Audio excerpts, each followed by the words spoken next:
Vamos lá, na aula passada a gente discutiu a questão da dissociação acústica e relacionamos a dissociação acústica com o texto do Blumenberg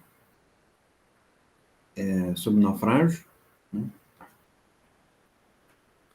Sobre o naufrágio com o espectador, e exploramos, né, algumas consequências dessa metáfora e o tipo de uso que ele percebe, né, um tipo especial de metáfora, ele chama de inconceitualidade. E o último comentário do encontro passado foi justamente uma referência que o Blumenberg faz ao Kleist sobre pessoas que lidam bem com fórmulas e pessoas que lidam bem com metáforas, né? E aí nós nos interrogamos acerca da melancolia, né, do melancólico, e a última observação foi essa, de que parece que o tipo melancólico, né, o discurso melancólico, exerce alguma coisa que ele procura, né, que é essa forma de lidar com as imagens, de lidar com um discurso que não é nem inteiramente metafórica, nem inteiramente conceitual. Ou seja, certo entre-lugar entre a metáfora e o conceito. O que faz com que a melancolia aborte o pensamento antes do conceito, né? Ou seja, a melancolia não é uma forma filosófica, né? A melancolia ela não transforma as suas observações, a sua compulsão lógica numa filosofia, né?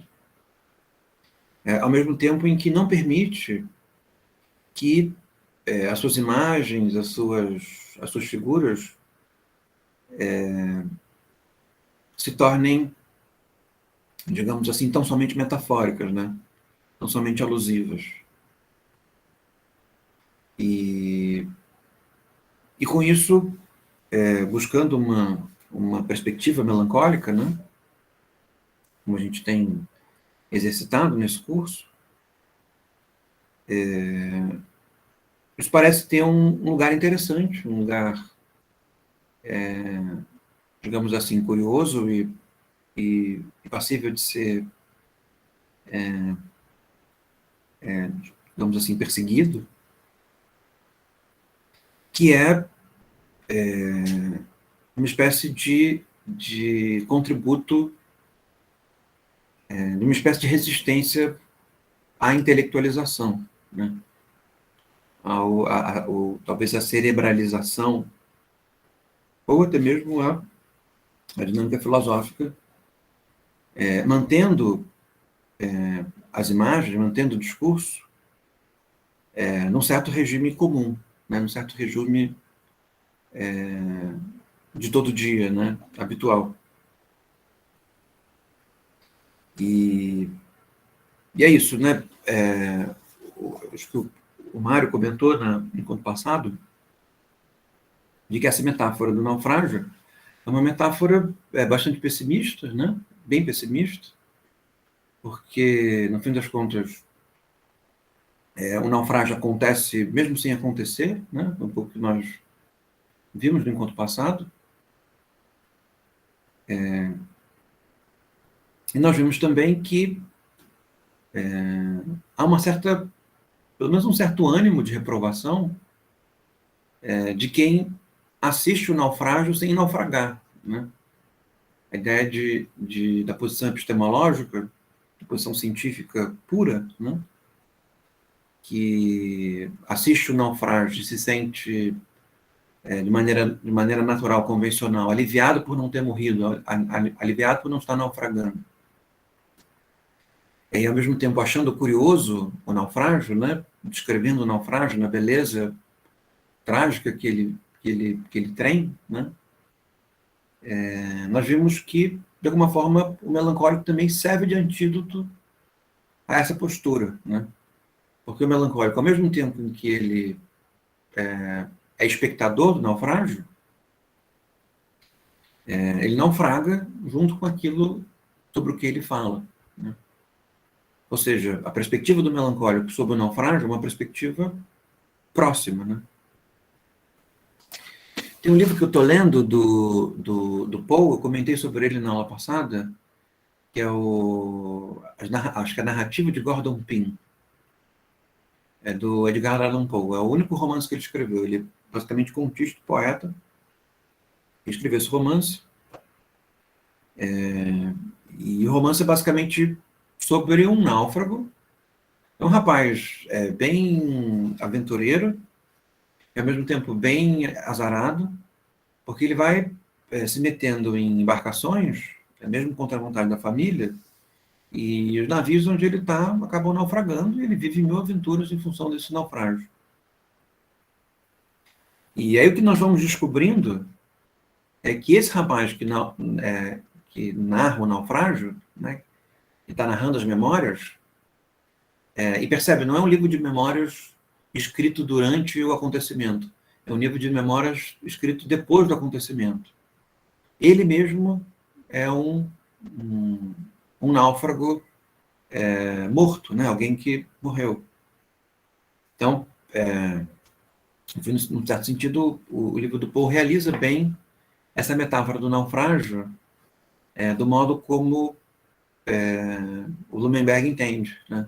No fim das contas, é preciso um morto, né, para tratar daqueles que estão morrendo, daqueles que estão perecendo, percebe? É claro que existe uma impossibilidade natural em torno disso, né? Nós estamos falando de uma maneira alusiva, mas não metafórica, percebe? Não conceitual, mas também não metafórica. Pensando... já lançaram alguns livros sobre pandemia, né? E o que eu acho formidável a velocidade com que intelectuais conseguem reagir a um evento, né, que está acontecendo, né? E alguns intelectuais, inclusive, que eu respeito, que acho interessantes, publicaram livros sobre pandemia. Por exemplo, é o Joel Biermann, que é um intelectual que eu leio as coisas que ele escreve, um psicanalista importante, talvez um dos mais importantes. Tinha um ano de pandemia e já tinha um livro sobre pandemia, o que é curiosíssimo, né? E se esse livro traz consigo a possibilidade de uma crítica, eu não li o livro, né? Mas a mera existência desse livro, se ela comporta uma crítica, essa crítica concerne ao fato de que se é uma posição de náufrago que fala sobre naufrágio, é uma posição de náufrago, percebe, que do ponto de vista interno, não foi até o final, né? Percebe, não é uma perspectiva melancólica, uma perspectiva talvez crítica, talvez crítica da cultura, talvez crítica da política, né? Mas no fim das contas, é preciso emocionalmente, num certo sentido, realizar o naufrágio até o final para tratar do naufrágio sem que as características do naufrágio apareçam como uma curiosidade fútil, né? Longe de mim dizer que o livro do Joel tem uma curiosidade fútil, mas o fato de que essa curiosidade poderia ser, digamos assim, mais adequada realizando um processo completo, né? Digamos assim. De alguma forma, essa observação ela vai na direção, né? Vai ao encontro de uma série de questões contemporâneas em torno sobre quem fala do quê, né? quem pode falar do quê? E que gera uma sensação, que é uma sensação justificável, por exemplo, de grupos que são historicamente subalternizados ou que são excluídos, tendo as suas narrativas, as suas trajetórias, as suas histórias faladas, caracterizadas e criticados por alguém que não faz parte desse grupo, né? Não faz parte daquele sofrimento, né? Não faz parte daquela dinâmica. Né? E se pode relativizar essa crítica, pelo menos não se pode relativizar esse incômodo. Né? E eu acho que esse incômodo encontra abrigo numa perspectiva melancólica. Né? É difícil ouvir a curiosidade, por mais epistemologicamente fundada que ela seja, por mais científica que ela possa ser, é difícil ouvir a curiosidade de quem assiste o naufrágio sem ter naufragado, percebe? Porque aquela curiosidade soa como um fetichismo, quando não um certo oportunismo. Né?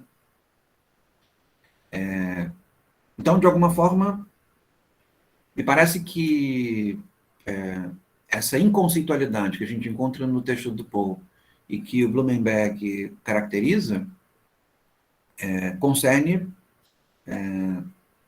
me parece, também a essa dinâmica que nós encontramos de maneira tão presente no âmbito contemporâneo e que, por mais que possa sofrer algumas críticas, no fim das contas, é uma sensação justificável, né? É uma sensação que faz todo sentido. Né?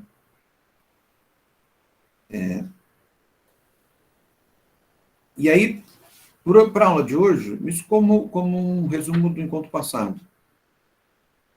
Para a aula de hoje, a gente marcou de ler o capítulo 7, que é a despersonalização na melancolia, perspectivas... Boa noite, Paula. Perspectivas críticas sobre as instâncias psíquicas, né? E, consequentemente, para a segunda-feira, eu queria que vocês lessem o capítulo 8, né? Que é segundo os princípios de uma metapsicologia da melancolia, a impossível imagem de si. E aí, para a aula de hoje, para o assunto específico da aula de hoje, eu queria remontar uma palavrinha que vocês podem ter tido dificuldade, conforme vocês foram fazendo a leitura do texto, que é essa palavra metapsicologia. Né? Metapsicologia é uma palavra que faz parte do campo teórico da psicanálise, né? Do pensamento Freud. E a metapsicologia ela é muito importante, pelo menos para a abordagem que eu faço da melancolia. Né? Porque, ao mesmo tempo que a gente está abordando a melancolia como um fenômeno social, um fenômeno político, né? Nós não estamos... e, ao mesmo tempo que nós estamos interessados em caracterizar o discurso melancólico, né? Nós não estamos prioritariamente interessados na história da melancolia. Porque, no fim das contas, muitas coisas foram chamadas de melancolia. Né? E muitos fenômenos que, por vezes, nem têm relação entre eles. Né? Então, num certo sentido, a metapsicologia freudiana, ela nos serve para dar uma carga conceitual para a melancolia. E o interessante da metapsicologia é que a metapsicologia não individualiza o fenômeno. Né? A metapsicologia, ela pensa o fenômeno na sua relação entre a particularidade e a vida coletiva, ou que, de maneira convencional, se chama de relação entre indivíduo e coletividade, ou indivíduo e grupo. Né? E o que é a metapsicologia, então, que é importante para esse capítulo que a gente está lendo agora e vai ser importante para o próximo? Né? A metapsicologia é um esforço conceitual que o Freud faz E ele realizou esse esforço algumas vezes, de tal maneira que a metapsicologia foi mudando,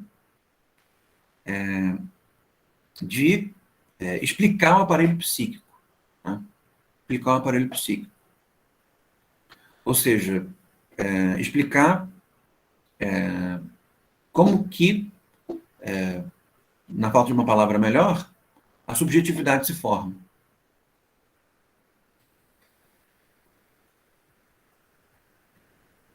Os elementos mais importantes da metapsicologia são a explicação da administração interna de energias obtidas a partir de estímulos que o meio realiza na gente, produz na gente, né? Produz nas pessoas. Então, a metapsicologia ela serve como uma explicação geral para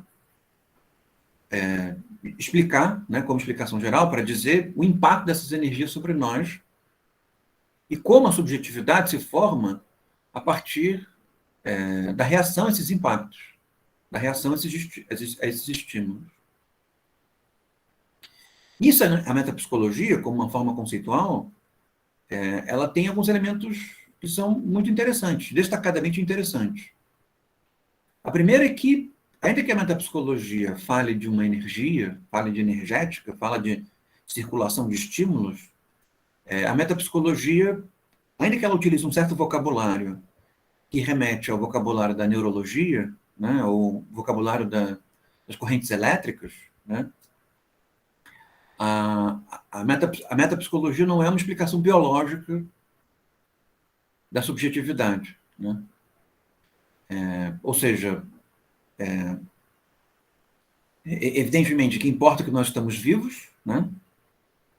Mas não importa propriamente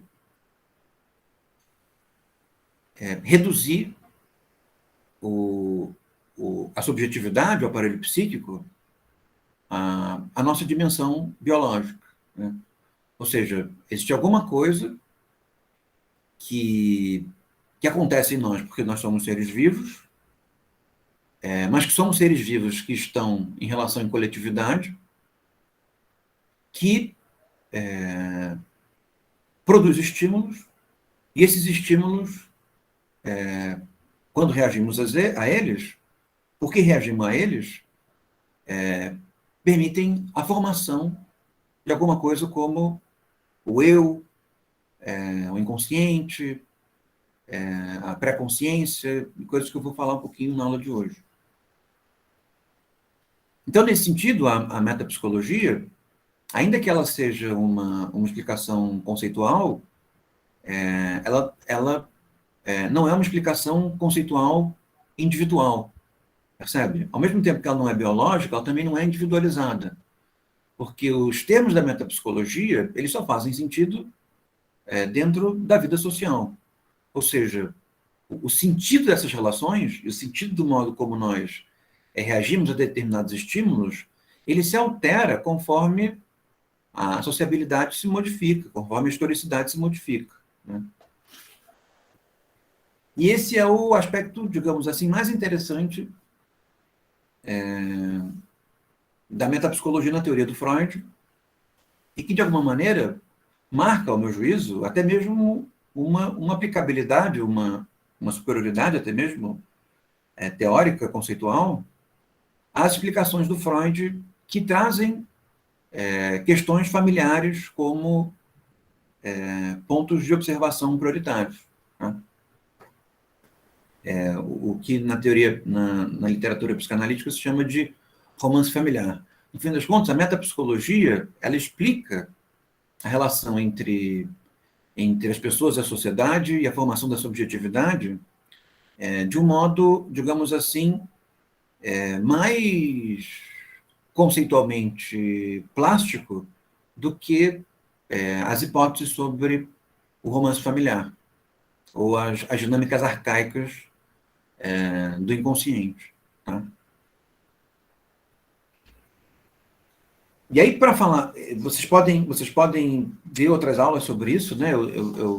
Nas aulas de semestres passados eu me ocupei mais com isso, mas o primeiro modelo de metapsicologia que o Freud faz, ele faz no capítulo 7º da interpretação dos sonhos, para quem tiver interesse de seguir um pouco mais esse tipo de leitura. E de alguma forma, é esse modelo de metapsicologia que ele desenvolve num texto que é muito importante para a compreensão da melancolia, que é a Introdução ao Narcisismo. Tá? Eu dediquei algumas aulas sobre esse texto no semestre passado. E a questão, qual é então a questão? A questão é que nós somos plenamente excitáveis, principalmente quando nós nascemos, tá? E a sobrevivência depende, a sobrevivência, não no sentido biológico, mas a sobrevivência no sentido emocional, no sentido subjetivo, ela depende da nossa capacidade, do desenvolvimento de uma capacidade de resistirmos ao meio. Evidentemente que o meio se altera do ponto de vista histórico, então as explicações acerca dessa maneira de resistir ao meio também se alteram. Mas alguma coisa parece constante para o Freud, que é o fato de que nós não somos capazes de lidar com os estímulos de maneira pura.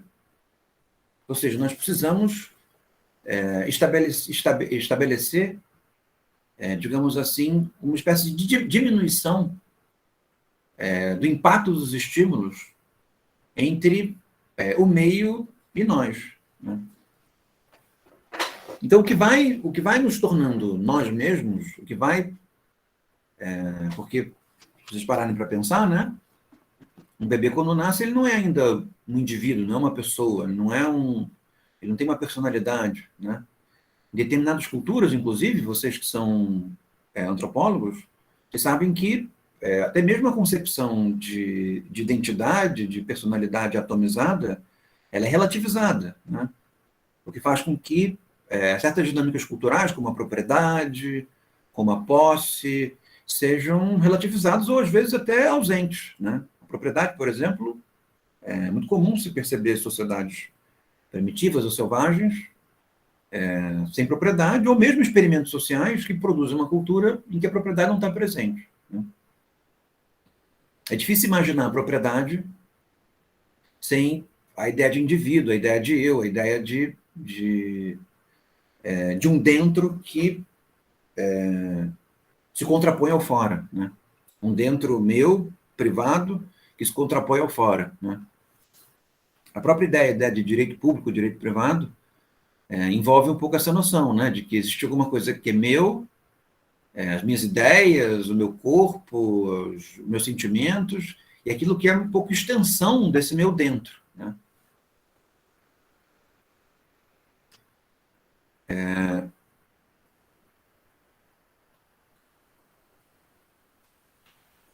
O Rafael e o Paulo estão comentando aqui. É separação do indivíduo e pessoa. Sim. A própria conotação de privacidade enquanto aquilo que é de si, o foro íntimo. Justamente, a ideia de privacidade está diretamente ligada à ideia de indivíduo, né? Tem um livro sensacional da Virginia Woolf, um ensaio dela, que é um texto fundamental, né, para o senhor feminismo, que é um quarto para si própria, né, a room for one on. E é isso que a Virginia Woolf está dizendo, né, de que as mulheres precisam de um quarto para elas, porque, em tendo um quarto para si, elas conseguem desenvolver a personalidade delas e a criatividade delas de um modo que os homens desenvolvem. Né? Ou seja, estarem submetidas a uma publicidade constante e um controle constante sobre os seus corpos, sem privacidade, retiraria das mulheres, no âmbito da sociedade moderna, capitalista, a possibilidade de desenvolverem habilidades criativas de personalidade que os homens acabam desenvolvendo. Então, tendo dito isso, e voltando para a metapsicologia freudiana, digamos que a gênese desse mecanismo, que vai redundar em um determinado momento no eu, né, ou no ego, como, dependendo da tradução que vocês forem ler, concerne a resistir ao meio, né? Percebe? Filtrar os estímulos que o meio realiza sobre nós. Esses estímulos são de todas as ordens, né? Estímulos visuais, táteis, gustativos, né? Quando Freud fala de uma teoria da sexualidade, ele marca no desenvolvimento psicossexual da criança momentos de predominância, né? Fases, né? Fase oral, fase fálica, fase anal, fase fálica, e essas fases concernem justamente aos tipos de experiência que produzem maior quantidade de estímulos, né? E aí uma certa biologia acaba entrando nisso, porque uma vez que nós somos seres que se alimentam, a nossa primeira grande experiência de lida com estímulos exacerbados concerne a fome, né? Queremos nos alimentar e termos prazer com a alimentação, e ao mesmo tempo desprazer de sentirmos fome.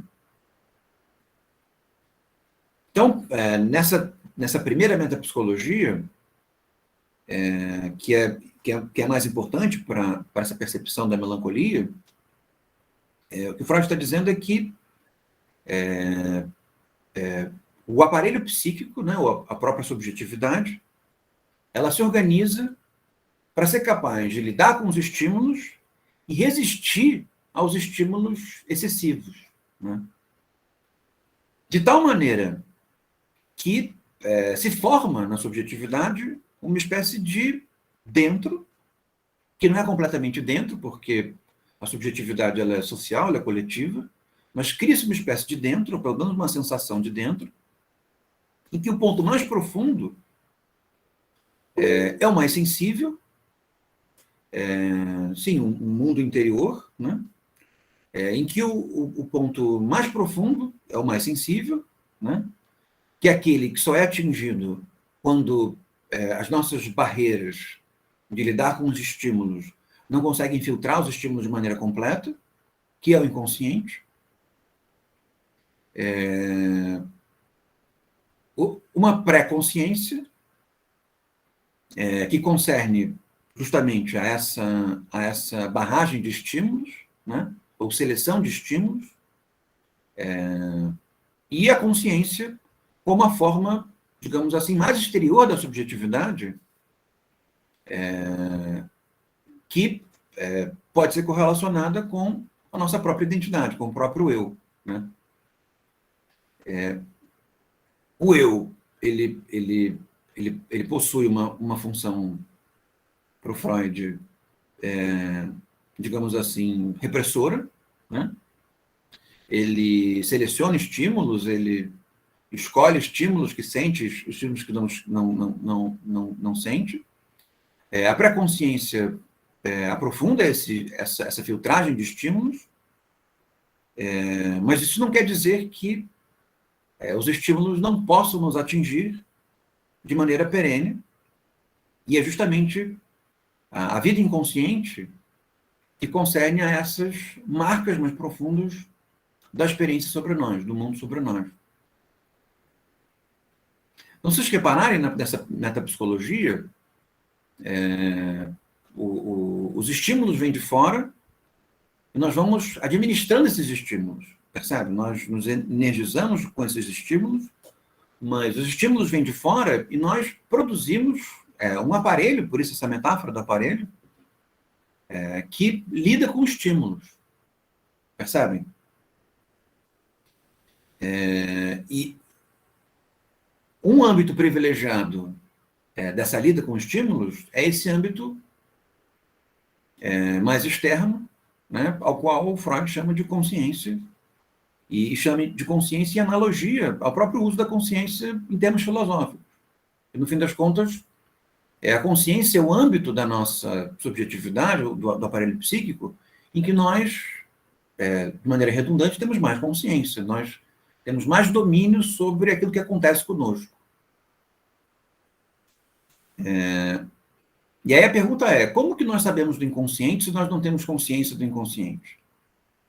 E a maneira que o Freud descreve isso, explica isso, é pelos sintomas, né? Nós adoecemos, nós apresentamos patologias, nós nos desviamos da normalidade, nós somos particulares, né? E acontece conosco, né? Dinâmicas que nós não somos capazes de explicar do ponto de vista do nosso domínio dos estímulos, né? Aparecem sintomas corporais e emocionais que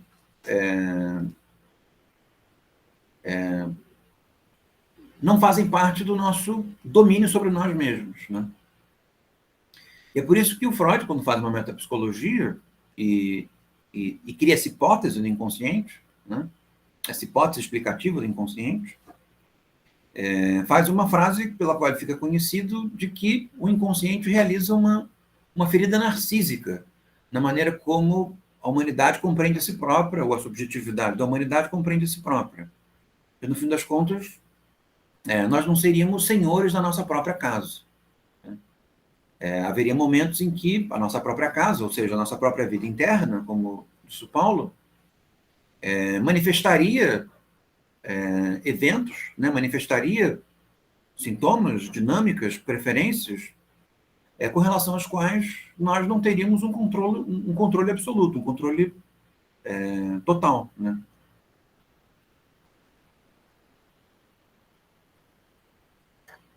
A consciência e o eu são correlacionáveis, né?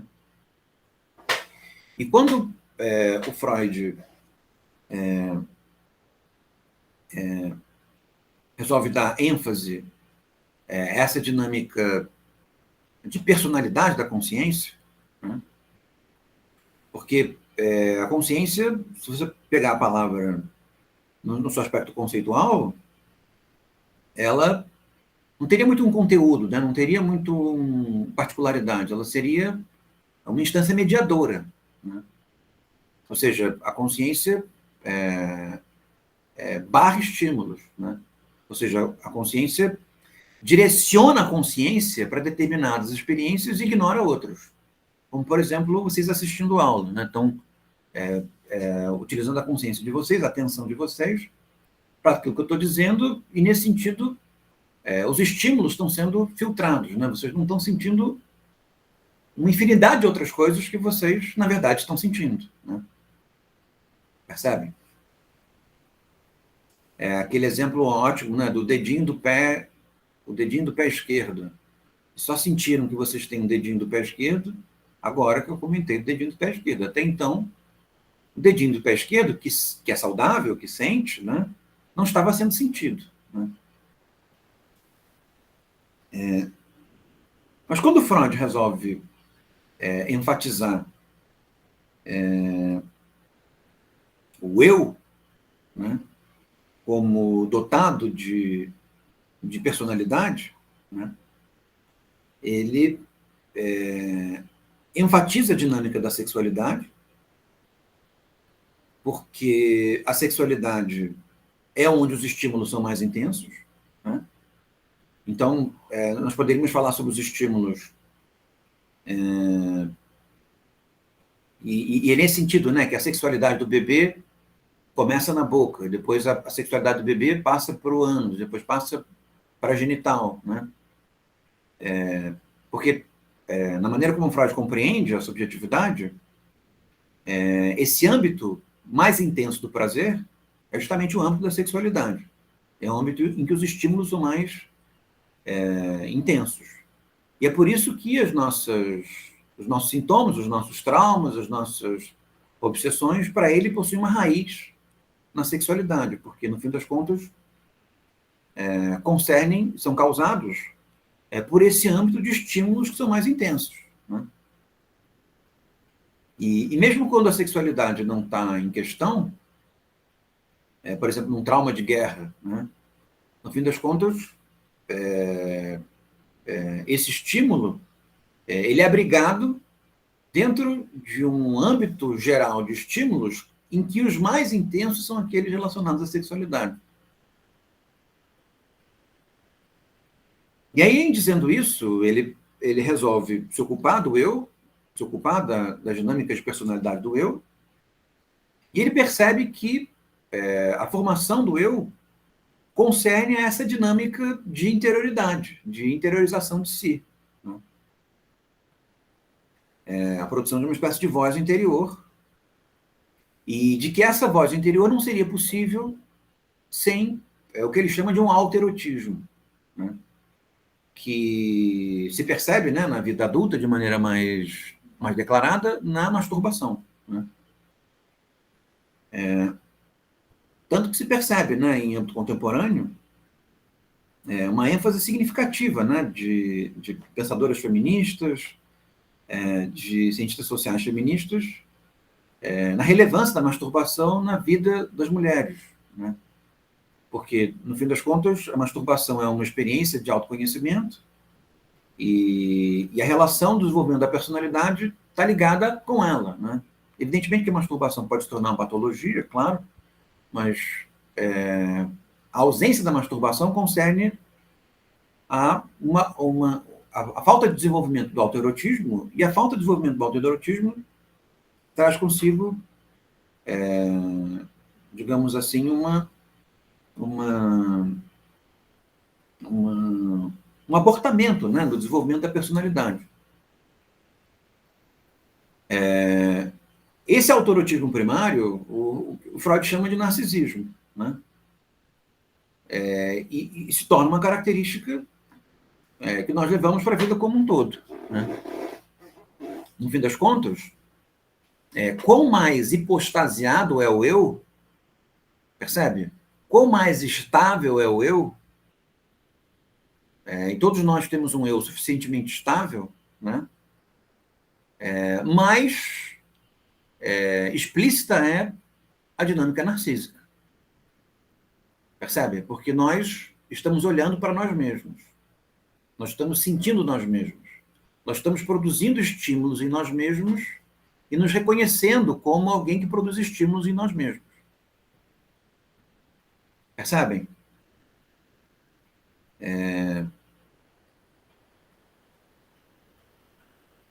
Então, aqui nós temos digamos assim, um fim de capítulo.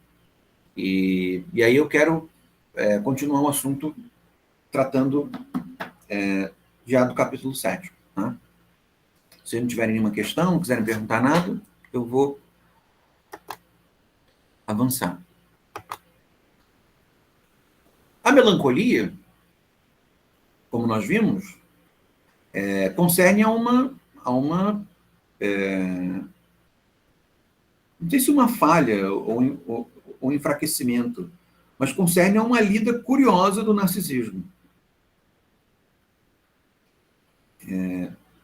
O que significa que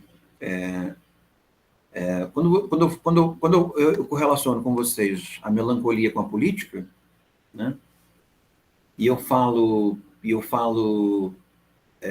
dos tipos melancólicos, todos os tipos melancólicos são preocupantes à política, né?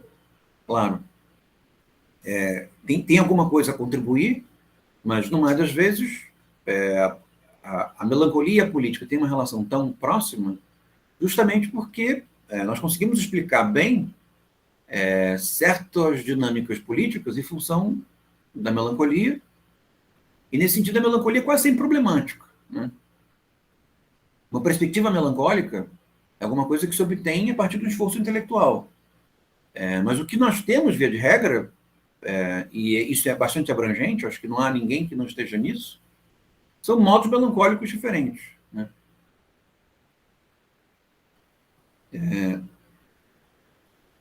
E nesse espectro político que eu narrei a vocês, que teria numa extremidade a apatia, e na outra extremidade uma espécie de megalomania, né? Uma megalomania política, que às vezes eu chamo de histrionia política, um certo decisionismo político, uma arrogância política generalizada, tanto num ponto quanto no outro, o que está em questão é o narcisismo, né? Nós poderíamos dizer em termos freudianos. Num tipo, de tua palavra já, Rafael, num tipo de narcisismo, no narcisismo megalomaníaco, né, o eu está encantado consigo próprio, né, o eu só vê a si próprio, e o eu, de certa maneira, se apaixona por si próprio, pela sua própria imagem de mundo, num certo sentido, como eu posso dizer, num certo sentido, estimulado pela baixa tolerância à melancolia. Percebe? O eu é tão frágil, a melancolia, ele é tão frágil a percepção do desamparo, né? Ou seja, ele é tão intolerante a sentir o desamparo, que ele assume uma versão de si em que os outros são menos importantes, né? É o que faz, por exemplo, com que um tipo de liderança política possa mudar a vida de muitas pessoas, perseguir muitas pessoas, matar muitas pessoas, e ao mesmo tempo não está muito preocupado com isso, né? Percebe? Em função do fato de que está identificado consigo próprio e percebe o mundo de uma maneira bastante próxima à maneira como ele percebe a si próprio, né? É uma característica forte, por exemplo, das filosofias políticas, né? Filósofos políticos, né, são bastante narcisistas nesse sentido, né? Mas a apatia também traz um tipo de narcisismo, um narcisismo curioso, que é um narcisismo de uma espécie de apaixonamento do eu pelas suas próprias dores, percebe? Do eu pelas suas próprias características internas, do eu pela sua própria melancolia, esse é o ponto. Então a apatia tem uma tolerância gigantesca à melancolia, e a histrionia tem uma intolerância gigantesca à melancolia, percebe? É o que marca esses extremos, né? Vivenciar a melancolia ou não vivenciá-la, né? De um lado tem um tipo autoritário, do outro nós temos um tipo o oposto do autoritário, né? Um tipo que não vai interferir na vida comum, não vai interferir na vida pública. No meio do caminho, como eu disse a vocês, que somos todos nós temos tolerâncias variadas à melancolia, né? Tolerâncias variadas ao desamparo. E utilizamos ideias, utilizamos concepções, crenças, né, para nos esquivarmos do nosso desamparo. Então, produzimos certezas, né, para não sentir o desamparo daquilo sobre o que essas certezas se estabelecem. E é o que faz, nesse âmbito das nossas certezas, que nós sejamos, nesses âmbitos, mais perigosos, né? Porque é justamente no âmbito das nossas certezas em que o outro aparece menos, percebe? É no âmbito das nossas certezas que nós somos mais narcísicos. Esse é o ponto. Nós somos mais narcísicos no sentido próximo à dinâmica autoritária do narcisismo, né? E é por isso que eu digo que o que o discurso melancólico acaba nos ensinando, e é nesse sentido que o texto sobre o naufrágio parece ser importante, né? É de que a elaboração da nossa melancolia concerne a podermos lidar com as nossas verdades, com as nossas crenças, com os nossos ideais, de uma forma em que a dinâmica autoritária do narcisismo se torna relativizável. Ou seja, ao mesmo tempo que navegamos, naufragamos, percebe? Com as nossas ideias. Mantemos um duplo vínculo, um vínculo de náufrago e um vínculo de navegador, né? E, ao mesmo tempo, um vínculo de náufrago descrevendo náufragos.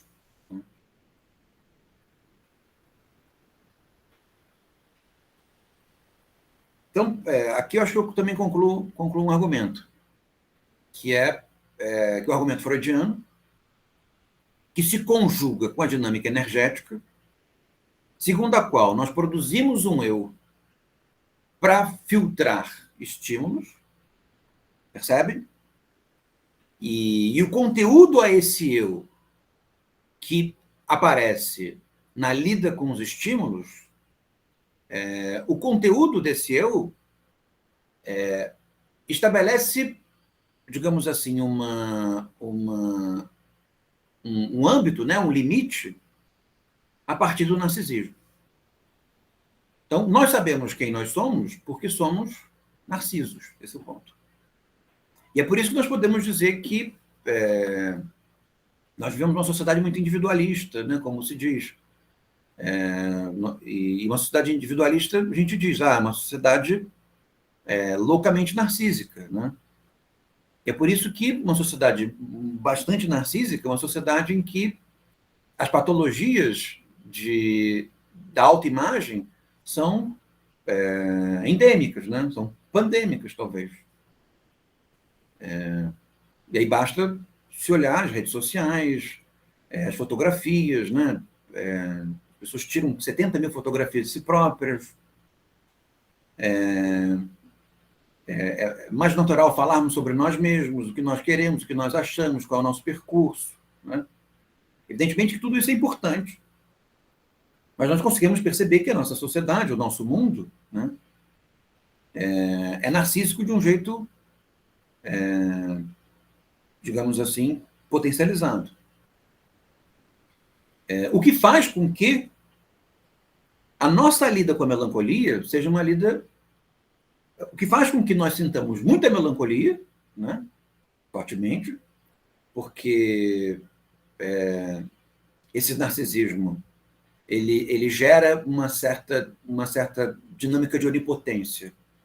E essa dinâmica de onipotência ela é francamente frustrada, né? Nós raramente conseguimos que o mundo confirme a imagem que nós temos de nós mesmos, e nós sentimos isso do ponto de vista consciente e inconsciente, né? E isso faz com que o eu narcísico seja constantemente assediado pela melancolia. E nós estabelecemos dogmas, crenças, verdades,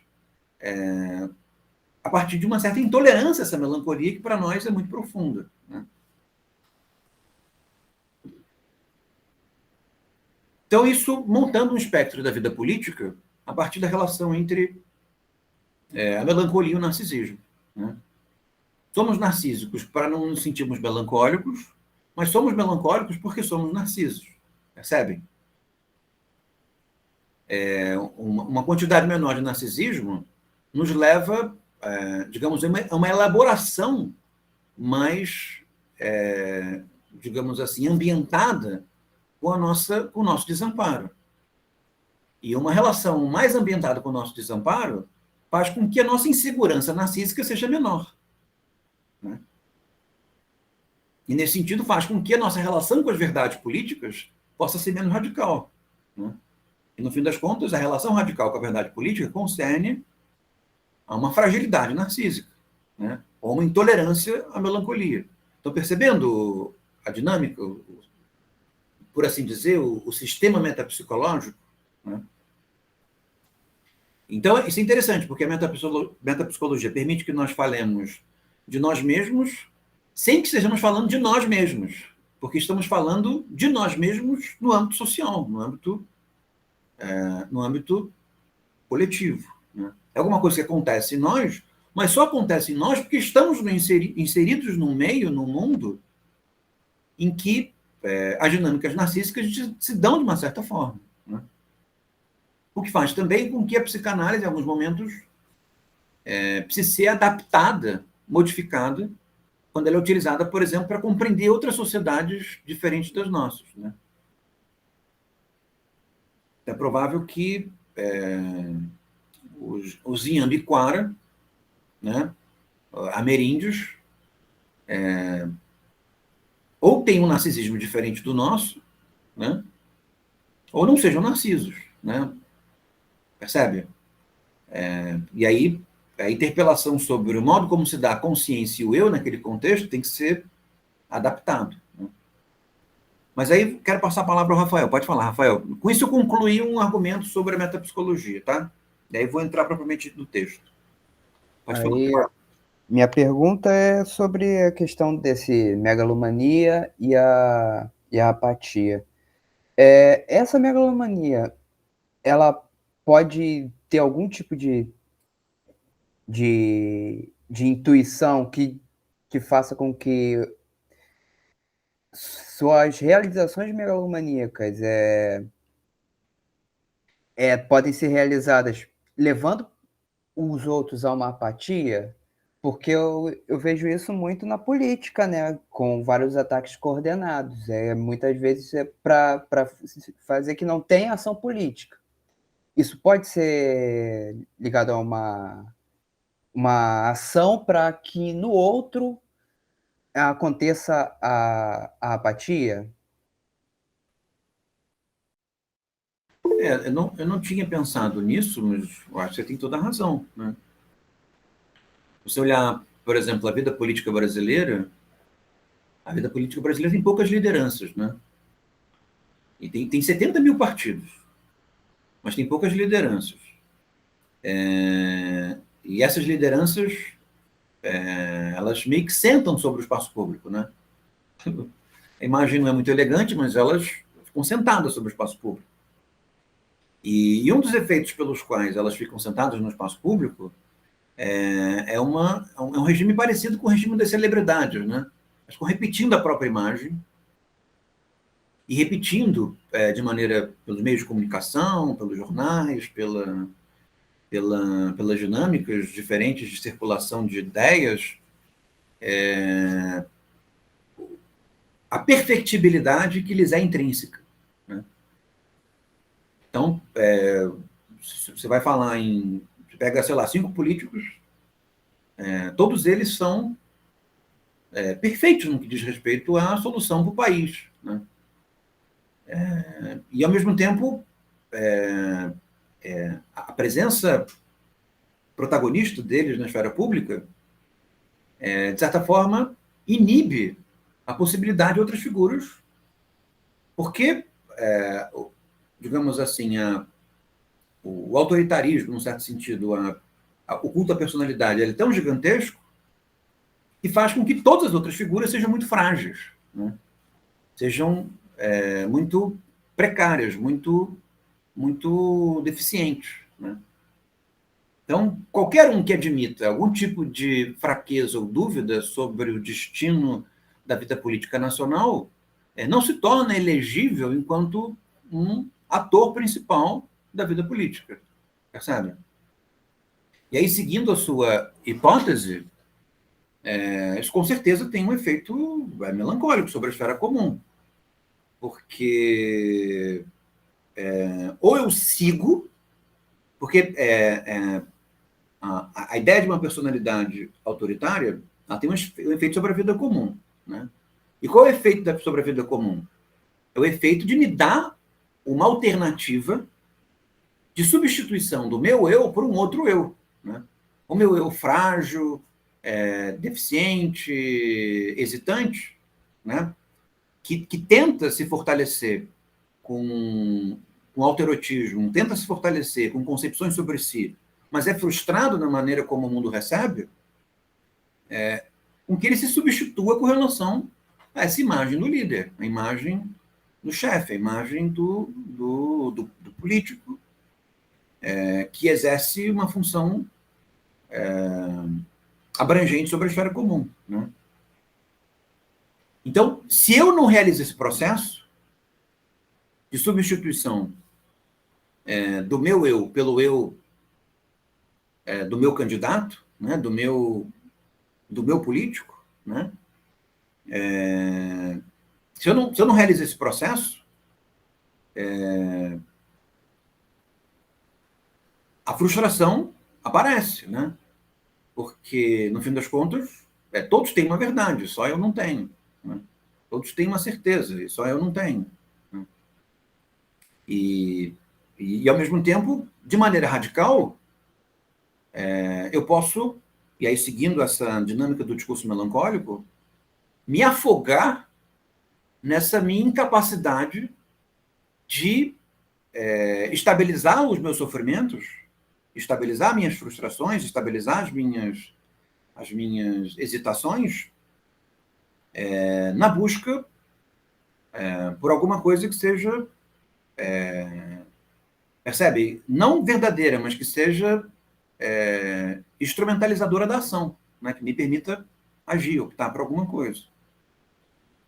Então, do ponto de vista narcísico, talvez a nossa esfera política, a nossa esfera pública, ela funciona um pouco como o uso de antibióticos, né? Então, como a esfera política ela se dá do ponto de vista muito dogmático, fortemente dogmático, a não ser que você troque o seu eu por um eu que se identifica com uma certa verdade,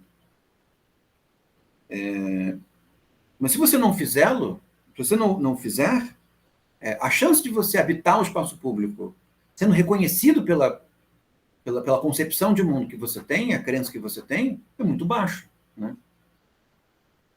Esse é um dos males da polarização e, ao mesmo tempo, um dos efeitos profundamente melancólicos do mundo polarizado, né? Porque ou eu sou A, ou eu sou B, ou eu não participo do mundo, né?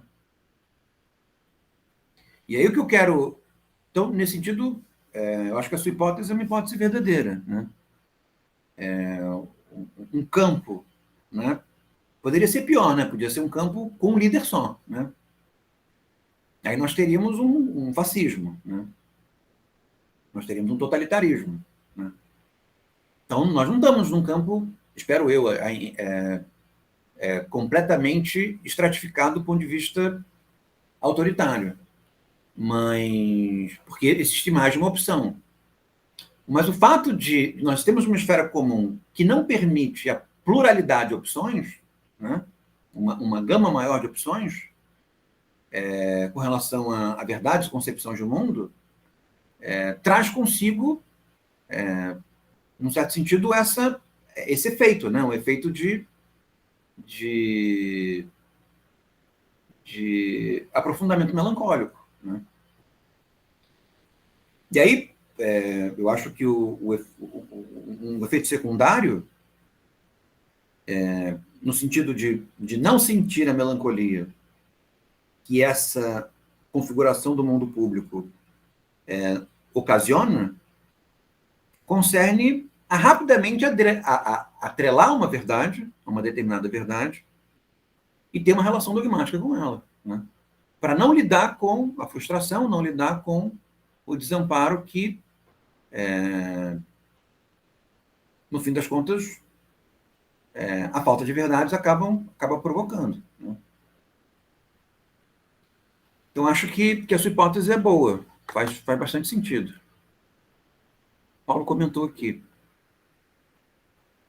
Inclusive, o Adorno tem estudos bem interessantes de personalidade autoritária. Tem. Inclusive, foi recentemente traduzido uma parte desses estudos pela Unesp, e eu recomendo.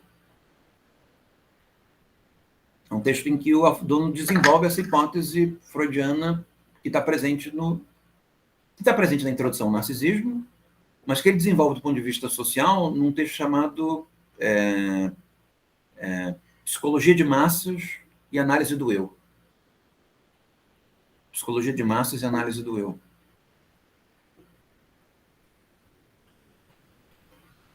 Tá bem até aqui? Questões? Não? Então vamos lá.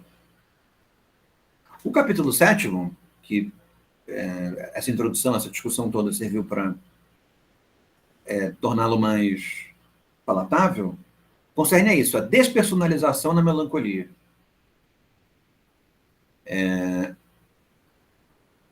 Uma coisa nós já podemos dizer, a partir dos comentários que nós fizemos até agora, de que a melancolia não gera uma despersonalização completa, né? Ela não esvazia o eu. Ela não desfaz o eu, ela não desagrega o eu de maneira completa. E isso se deve ao fato de que o estado apático do melancólico contém narcisismo.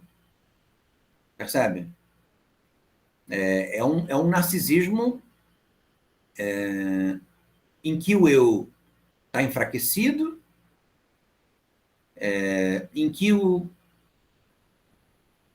mas em que o eu permanece, em que o eu tem muitas características negativas, né? Em que o eu é bastante autodepreciativo, né?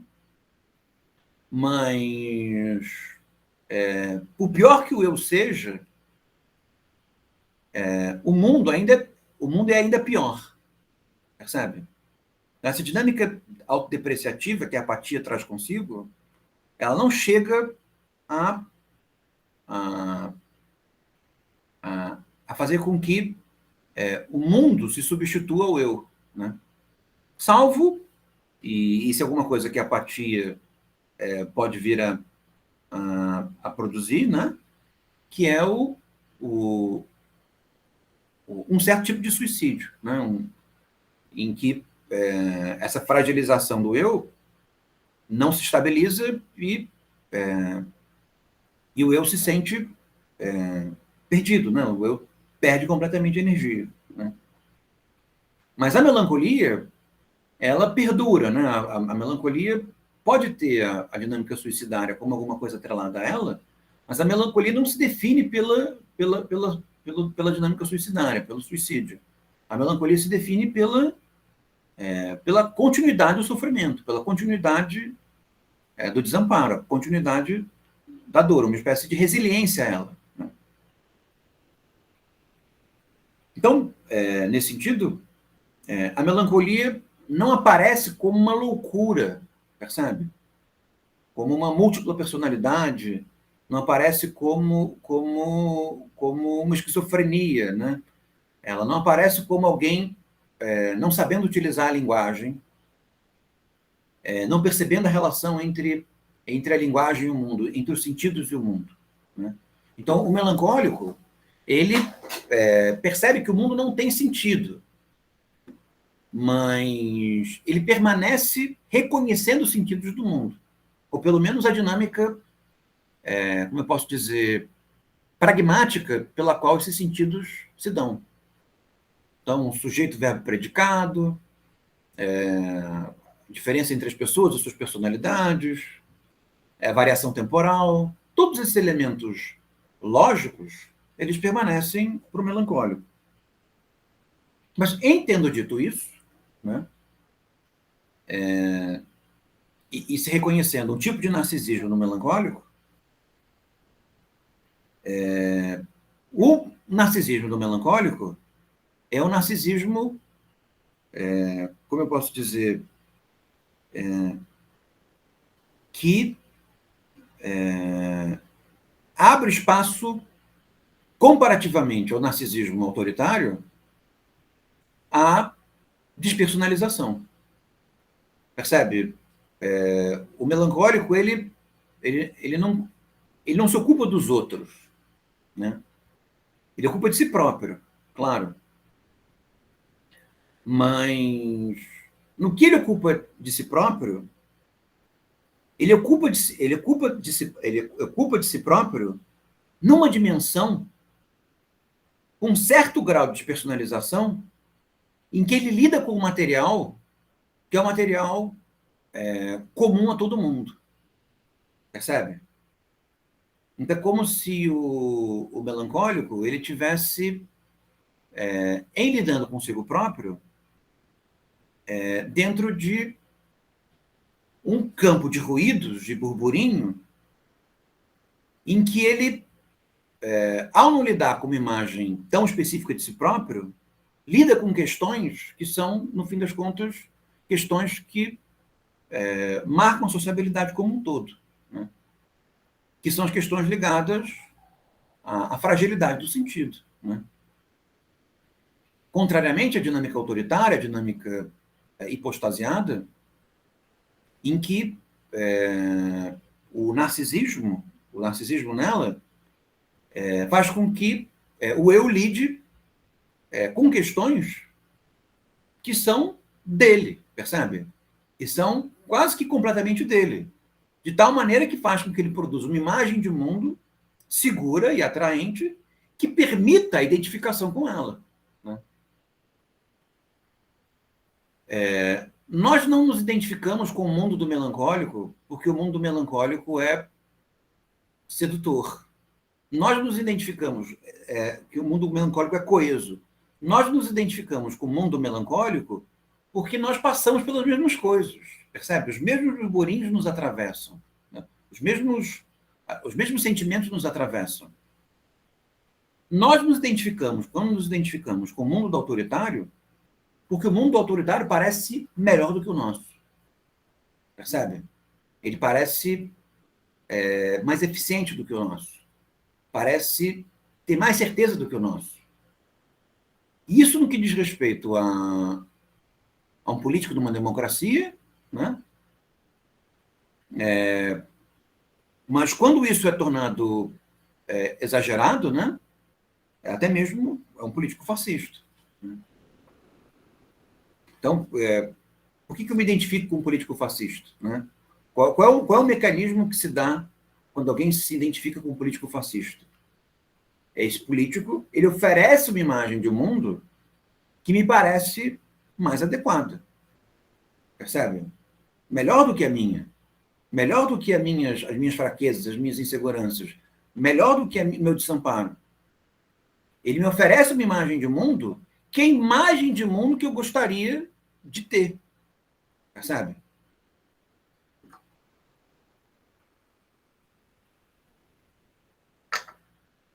E evidentemente que uma imagem idealizada de mundo traz consigo um mecanismo de exclusão muito forte. Né?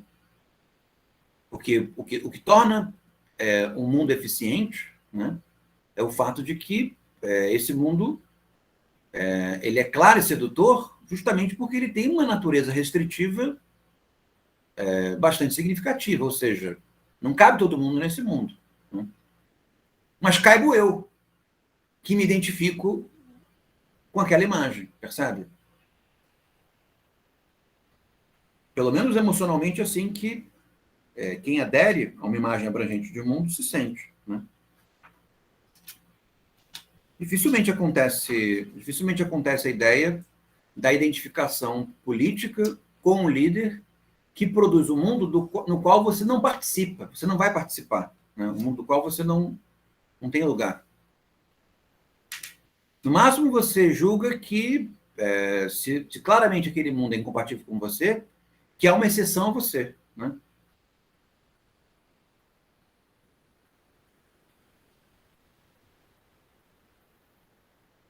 Aí eu vou na página 168, desse capítulo que nós estamos vendo, em que a Marie-Claude Lambotte pega um relato desses casos clínicos que ela tem trazido, né? Que são as madames e mademoiselle A, B e C, que são aparentemente melancólicas, que ela trabalha, né? E casos que ela elegeu para o livro, porque são casos que ela reconheceu como melancólicos. E aí ela destaca um relato da Madame B falando sobre si própria. Eu sou monstruosa, diz ela. Eu vi muitas coisas.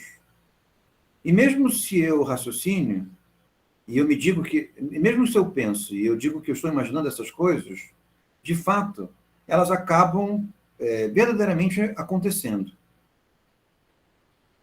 Eu poderia ultrapassar certos limites, para além dos quais não é costumeiro avançar. Mas tudo é jogado. Então, de certa maneira, tudo é perdido, tudo é fortuito. Eu não consigo mais reconstruir. Nós não podemos reconstruir o nosso passado.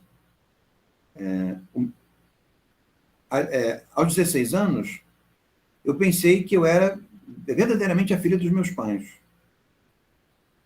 Mas isso é impossível.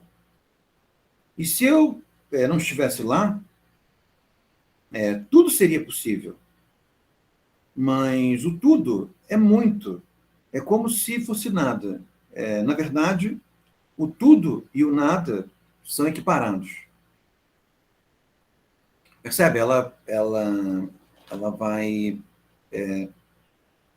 montando e desfazendo, né? Montando e desmontando. Ela tem uma concepção bastante negativa de si, né? De que ela é monstruosa, mas é claro, o mundo é mais monstruoso do que ela. E isso faz com que ela desconfie do mundo, né? De tal maneira se perceber anômala no mundo.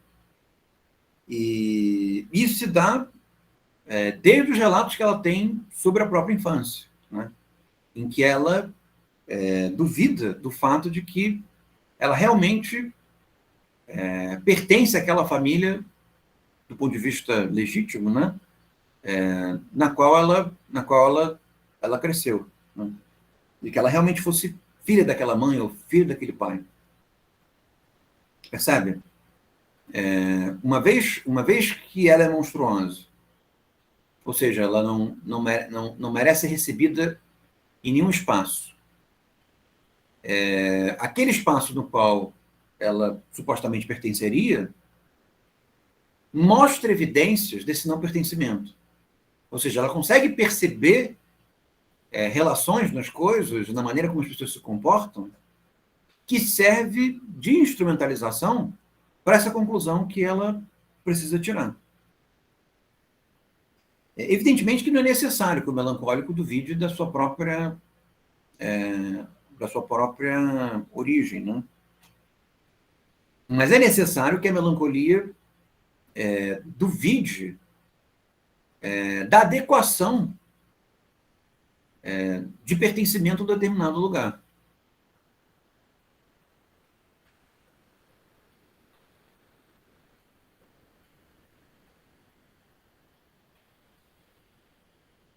E aí ela continua, no parágrafo seguinte. É assim, a expressão de não ter um lugar, de ser irremediavelmente diferente dos outros, ou ainda de não ter os mesmos direitos que os outros,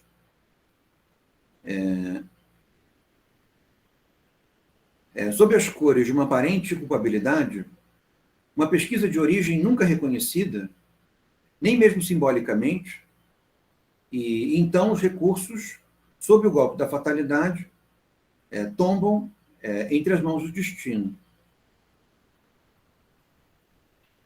Essa é uma característica forte da melancolia, né? Um sentimento de culpabilidade.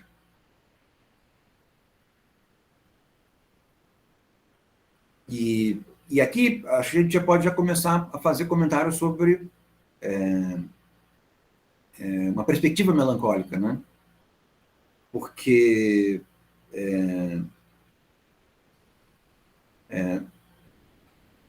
nós não somos culpados, né?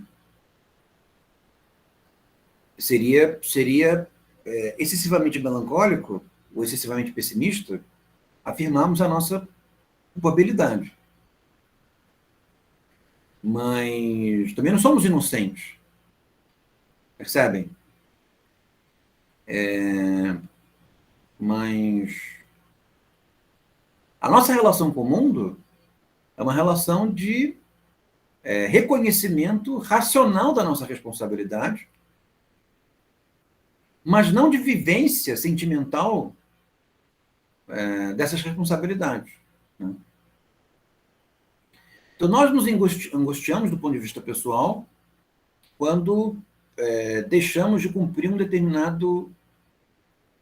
determinada obrigação que nós julgamos que somos responsáveis por ela.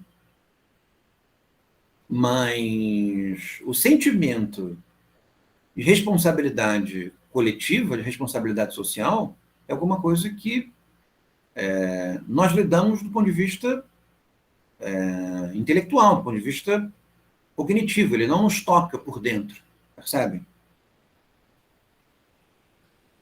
Muito embora o melancólico não sinta essa responsabilização coletiva, né, o melancólico se sente responsabilizado, percebe? E ele se sente responsabilizado de maneira tão intensa que aquilo pelo que ele se sente responsabilizado é matéria coletiva. Então, nesses exemplos que ela deu, a dinâmica é um pouco mais familiar, né? Mas ela se sente responsável por coisas que todos nós somos responsáveis. Se sente culpada por dinâmicas que, se fossem da esfera da culpabilidade, evidentemente que elas não são, todos nós seríamos culpados. Como que uma certa desatenção, não nos ocuparmos com as pessoas com quem nós deveríamos nos ocupar, darmos atenção a coisas fúteis ao invés de coisas importantes, principalmente na relação com os nossos pais, né? Os nossos... Então, percebe? Muito embora haja um elemento cultural ligado à produção de culpa, né, que faz com que nós estejamos sempre faltosos e não consigamos nunca cumprir a nossa dívida culpada, né, com isso, isso não quer dizer que nós não tenhamos responsabilidade, percebe? Então, evidentemente que a culpa do melancólico não é a melhor maneira de lidar com a responsabilidade. Mas a culpa do melancólico cria um mecanismo pelo qual o melancólico sente a responsabilidade, percebe? E, nesse sentido, uma perspectiva melancólica nos coloca diante do fato de que, para além da dinâmica da culpa, existem sentimentos morais, dinâmicas coletivas que nós deveríamos estar sentindo e que nós não estamos.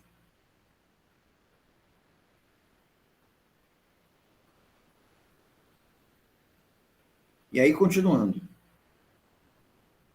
Então, sobre esse tom eminentemente convencido, que o melancólico se proclama eleito de um destino e joguete da fatalidade, designando, então, pela impossibilidade que ele ressente de viver com os outros e a respeitar com eles os princípios gerais de uma organização social.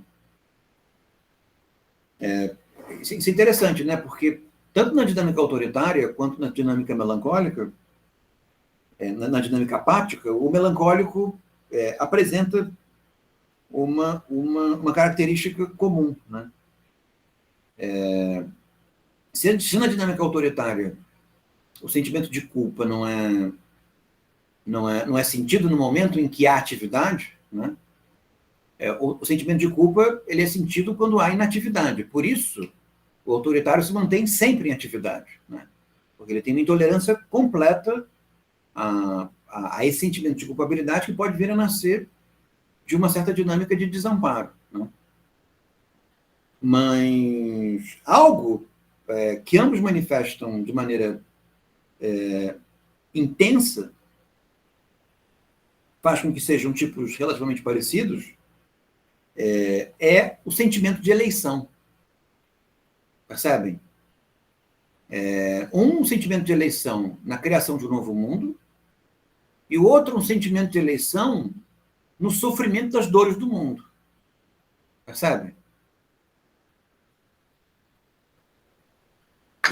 De certa forma, uma dinâmica está relacionada com a outra, né? Uma vez que eu sou herdeiro das dores do mundo, eu sou eleito para apaziguá-las, para criar um mundo no qual essas dores não estejam, percebe? Ou em que essas dores sejam vencidas, né?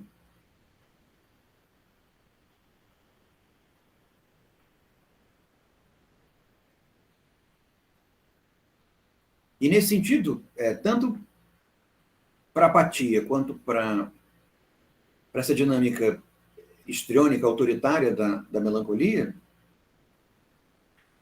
ela diz: a relatividade das coisas não é aceitável. E detém esse poder nefasto de reduzir bruscamente os assuntos humanos a um nada de inutilidade. É tudo ou nada. Tal aparece o mundo no qual reage o sujeito melancólico, que não pode, de maneira bem compreendida, que prolongar o luto das aspirações inacessíveis. Né? Eu acho que essa característica é uma característica que sobressai, né? A impossibilidade do relativo, né?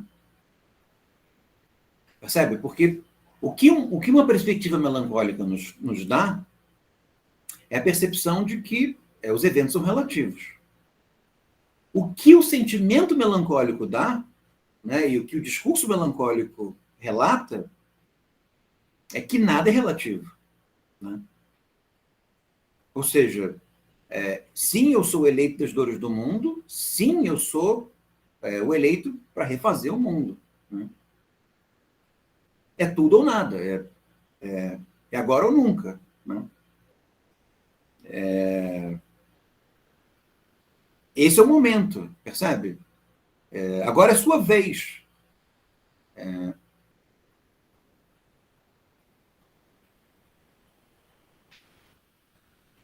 Então, e aí, mais uma vez dizendo, né, no que diz respeito aos impactos, me parece que os impactos dessa falta de relatividade no tipo autoritário, eles são mais preocupantes, né, porque mobiliza multidões, né, massas, identificadas com uma liderança. Essa característica também está na apatia. E o que a apatia vai dizer? Que nada tem jeito, nada tem solução. Só existe sofrimento e dor. Né? E não é verdade que só existe sofrimento e dor. Não é verdade que nada tem solução. Mas é verdade que as soluções são difíceis. É verdade que as soluções são circunstanciais. É verdade que as soluções são fragmentadas e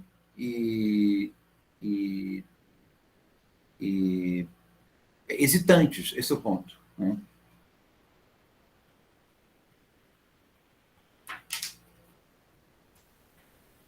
Está fazendo sentido a vocês?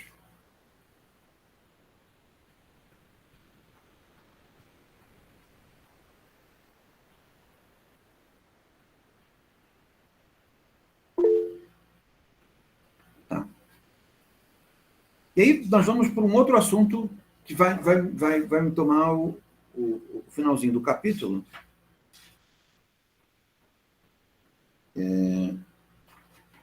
Que é a dinâmica da melancolia com a maternidade, com a maternalidade, com a mãe. Tá? Isso nos leva àqueles comentários sobre o lugar do romance familiar dentro do pensamento Freud. Tá? Como nós vimos nos comentários sobre metapsicologia, nós lidamos com os estímulos e a partir da resistência a esses estímulos, produzimos uma identidade, uma personalidade. Que pode se estratificar narcisicamente, né? Tanto no sentido de uma hiperpersonalização, mas também numa certa despersonalização. E vimos que o melancólico, essa despersonalização não é completa. Né? O narcisismo se mantém, né? em alguma dinâmica.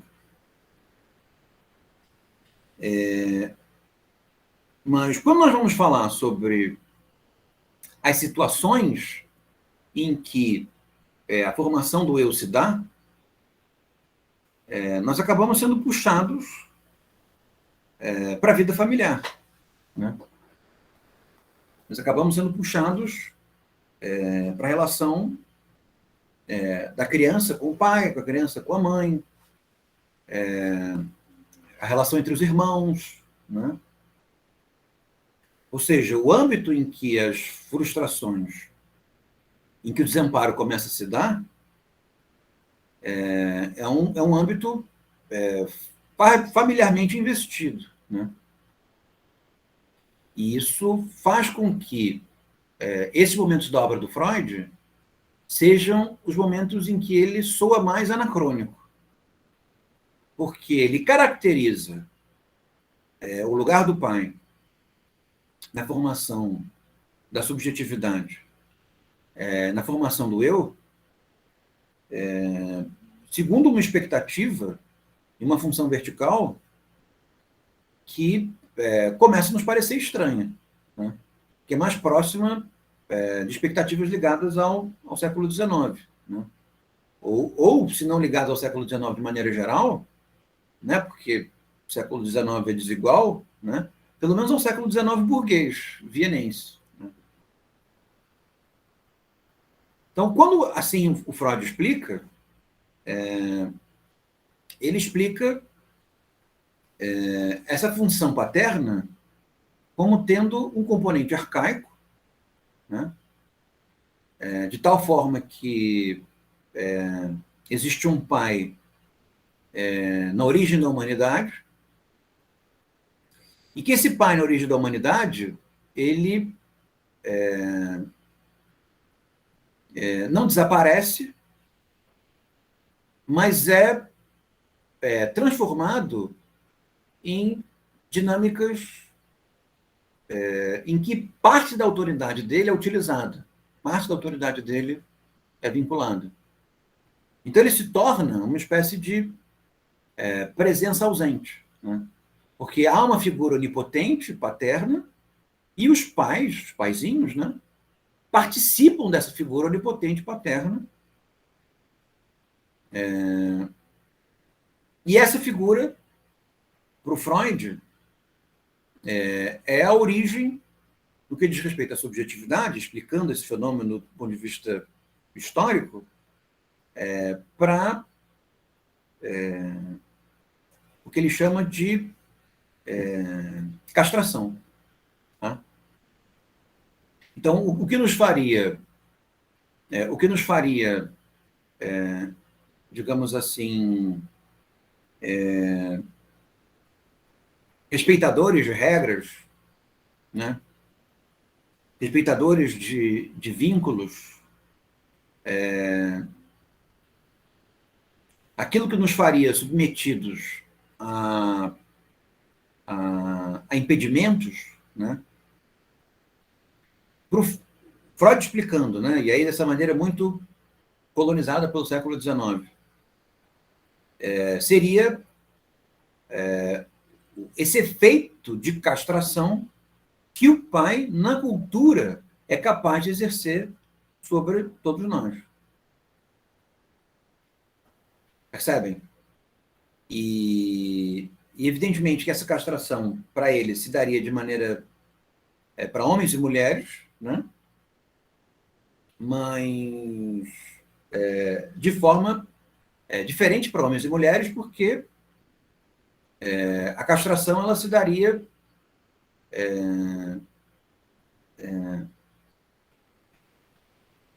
no homem, né, preservando o elemento de autoridade, porque, no fim das contas, né, para ele é substancial o fato de que, ainda que castrado, simbolicamente castrado, o homem tem algo que a mulher não tem. Né? Tem o falo. Né? O falo seria aquilo que faltaria na mulher. Essa maneira de descrever, digamos, os sentidos simbólicos da sociedade, francamente discutível, né? E foi atacada por muitos teóricos diferentes, muitas teóricas feministas diferentes. São os momentos em que a obra do Freud me parece menos esclarecedora, né? Mas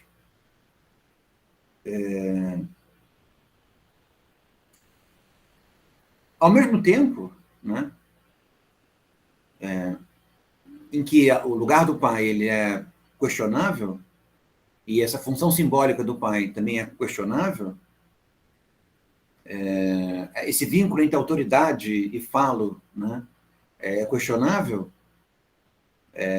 os nossos dramas familiares, as nossas dinâmicas emocionais, permanecem, pelo menos no nosso contexto, que não é mais a vida burguesa do Freud, mas é uma vida com componentes burgueses, né, permanece vinculada ao âmbito familiar.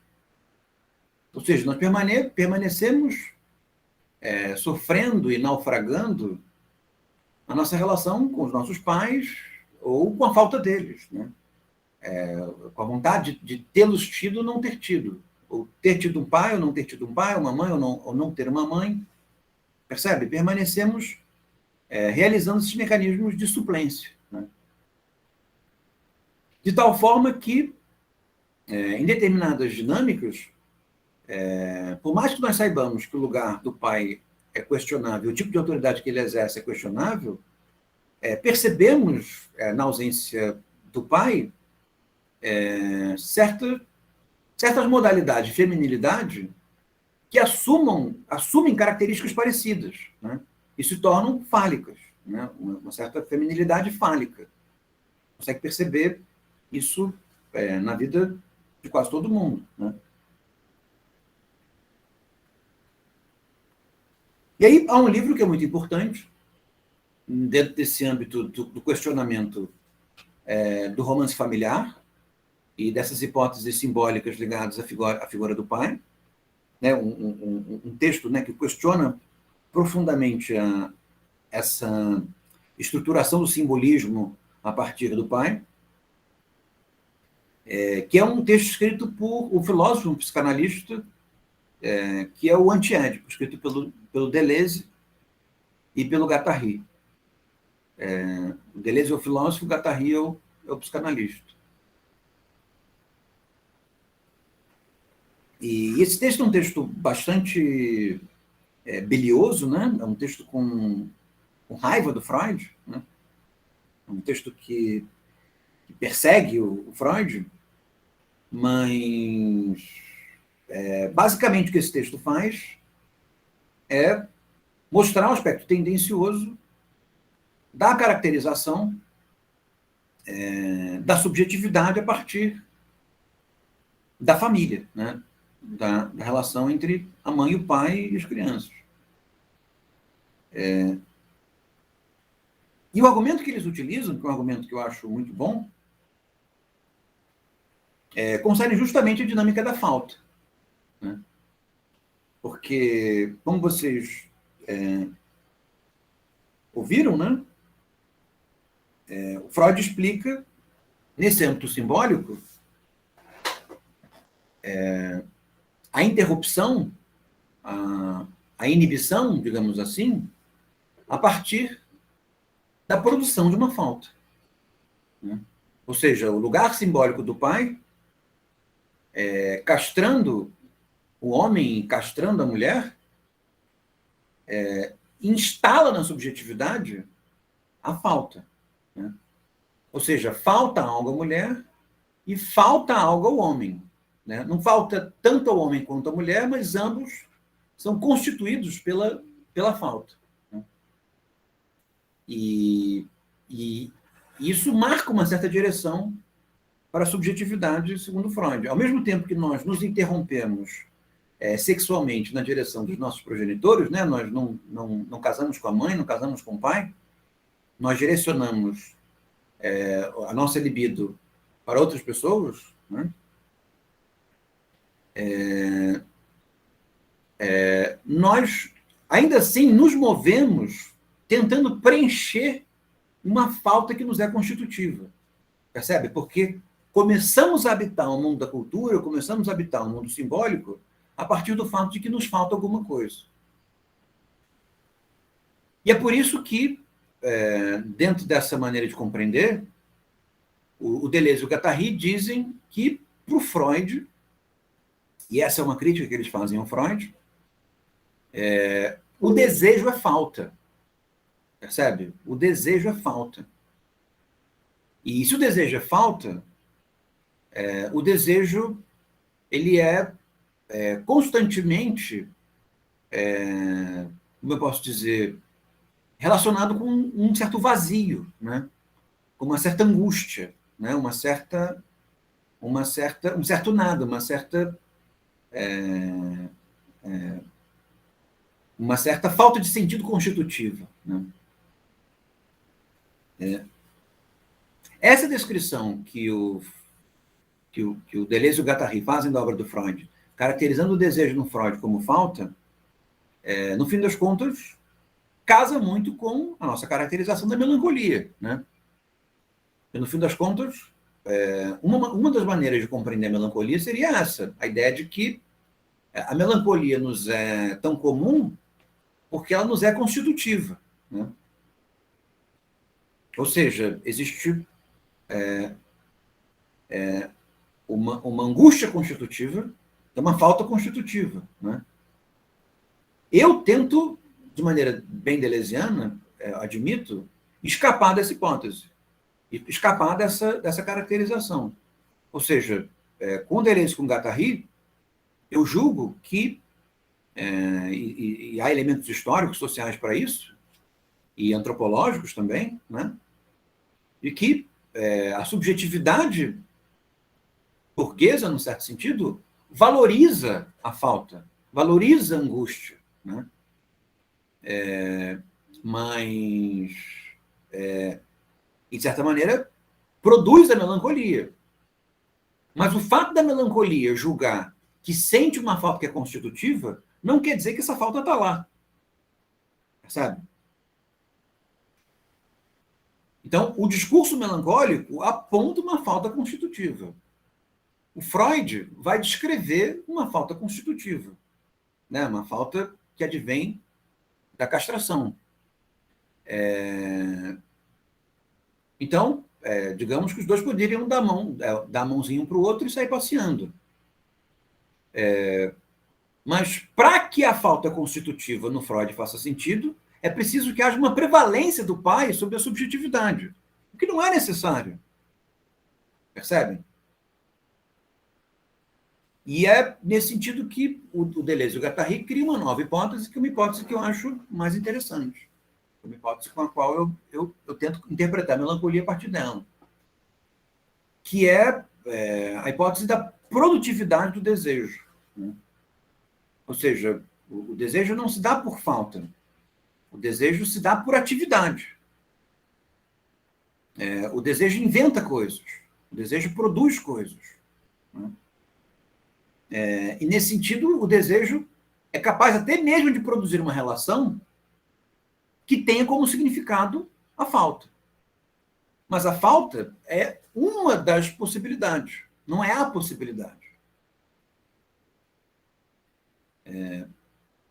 Ou seja, antes do pai se tornar simbólico num certo aspecto, numa certa circunstância, existe um mecanismo desejante que em alguns momentos produz o pai, em alguns momentos produz a mãe, em outros momentos produz outra coisa que não o pai e a mãe, percebem?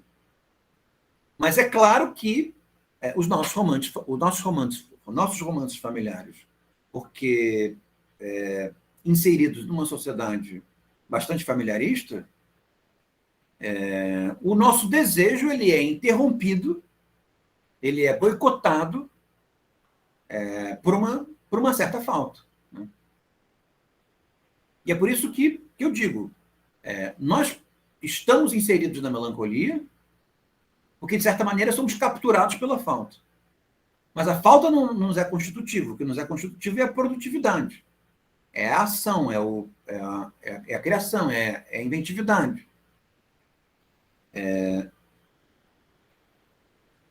E é isso que uma perspectiva melancólica é capaz de nos dar. Porque, a despeito da falta, né, nós podemos sentir aquilo que a falta dá a sentir, sem sermos constitutivamente faltosos. Percebe? Nós podemos nos interromper diante do outro, ao mesmo tempo que podemos, em determinados momentos, passar por cima do outro, como nas dinâmicas autoritárias, mas nós podemos interromper esse processo a partir não do sentimento da falta enquanto constitutiva, mas do uso daquilo que a falta nos fez perceber. Esse é o ponto. E, nesse sentido, nos valer da falta como uma perspectiva, e não como um ente constitutivo da nossa natureza. Por que eu estou dizendo isso tudo? Eu acho que tem um comentário aqui, deixa eu ver. Exatamente. O Paulo fez uma síntese de como o Deleuze e o Guattari caracterizam o pensamento do Freud. A falta diante da castração como entrada no simbólico. No mundo da cultura, né? Mas por que eu estou dizendo isso tudo? Eu estou dizendo isso tudo porque, nesse capítulo, a Lambotta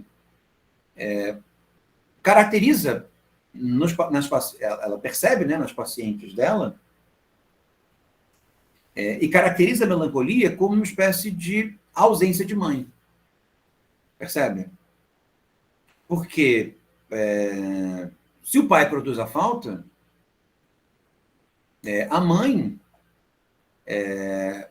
como diz a Klein, né, Melanie Klein, a mãe suficientemente amorosa, ela, de certa maneira, protege o desamparo.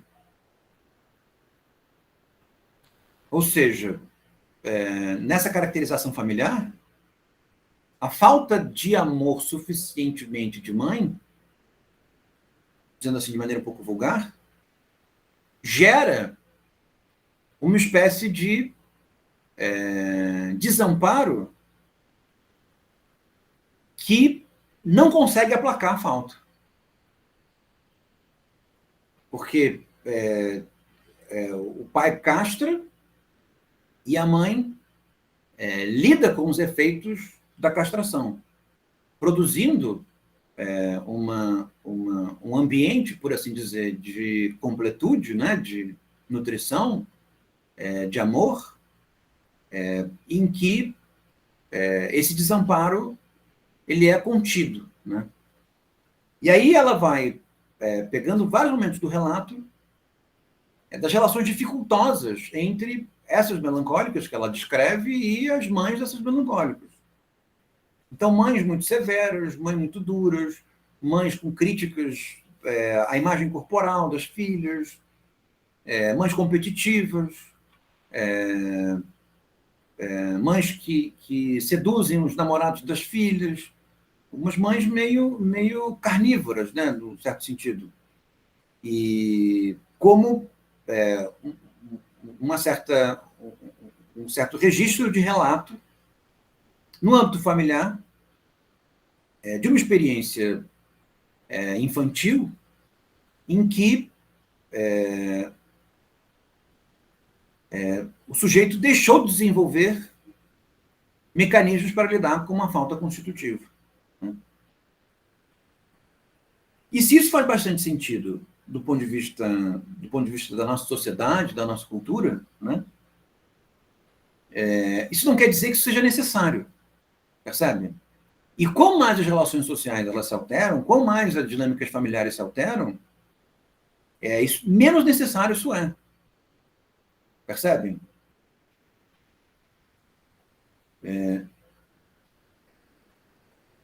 Ao mesmo tempo, né, em que se nós tomamos do ponto de vista político, essa função de proteção materna, ao mesmo tempo em que ela cria modos variados de intolerância à melancolia, ela também cria uma espécie de intolerância completa à melancolia. Percebe? Porque, no fim das contas, é esse calor oferecido pelo amor materno que gera uma opção a não sentir a melancolia. Ou seja, esse amor materno, na chave,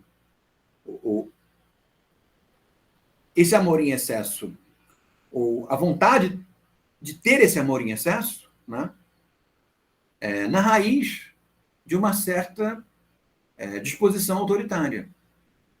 Justamente porque se sente tão ou completamente onipotente, ou tão exposto que só a onipotência é suportável. Né? Só o sentimento de onipotência é suportável. E, ao mesmo tempo, uma certa...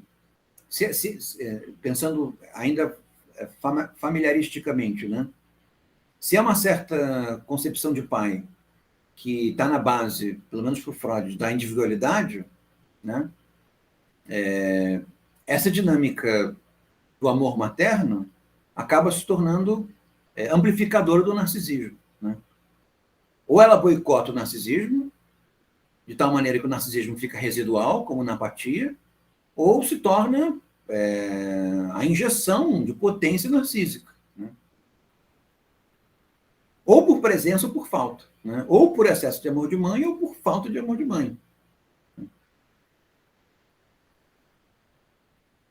E aí, muito embora isso faça muito sentido, né, nas nossas sociedades burguesas, é importante perceber que, conforme as subjetividades se alteram, menos necessário esse vínculo entre a melancolia e uma certa falta materna se desfaz. Né? Então, isso para vocês compreenderem o capítulo.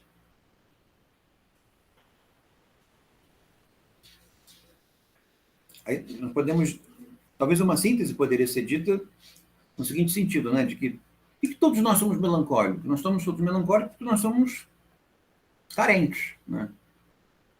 E por que somos carentes? Somos carentes porque sentimos desamparo. Né? O sentimento de carência deriva do sentimento de desamparo. E o que nós fazemos para não sentir sentimento de desamparo, sentimento de carência? Nós nos apegamos a determinadas concepções que definam e protejam a imagem que nós temos de nós mesmos. Isso, de maneira radical, nos faz seguidores acéfalos de um líder, ou de maneira compartimentada, de maneira relativizada, nos faz, de certa maneira, vinculados a determinados maus sentimentos, né? Determinados sentimentos negativos específicos. Né? Ou seja, dinâmicas que estabilizam a nossa identidade. Porque estabiliza a nossa identidade, aí vocês vão perguntar, por que negativo? Porque a identidade ela se dá contra o outro, percebe? Em oponibilidade ao outro. Não, o narcisismo se dá em oponibilidade ao outro. Né? E é isso que uma perspectiva melancólica parece ser muito rica em nos oferecer elementos de neutralização. Porque esse parece ser o mecanismo emocional subjetivo segundo o qual nós aderimos a dogmas públicos. Percebe? A dogmas sociais. Que, se em algum momento tem um resultado positivo, não é a nossa relação dogmática com ele que produziu o resultado positivo. Percebe? A relação dogmática com a dinâmica é o que impede a dinâmica de se tornar melhor. Né?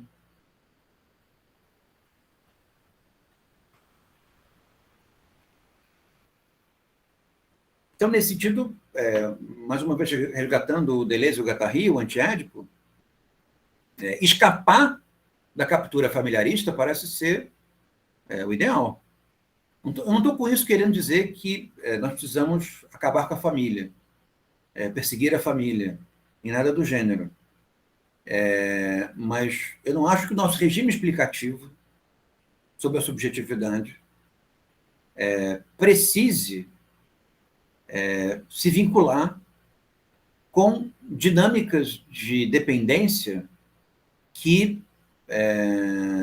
utilizem a família como produção de efeitos necessários. Percebe? Porque efeitos assemelhados podem ser observados segundo dinâmicas familiares diferentes, ou até mesmo em dinâmicas sociais outras, né?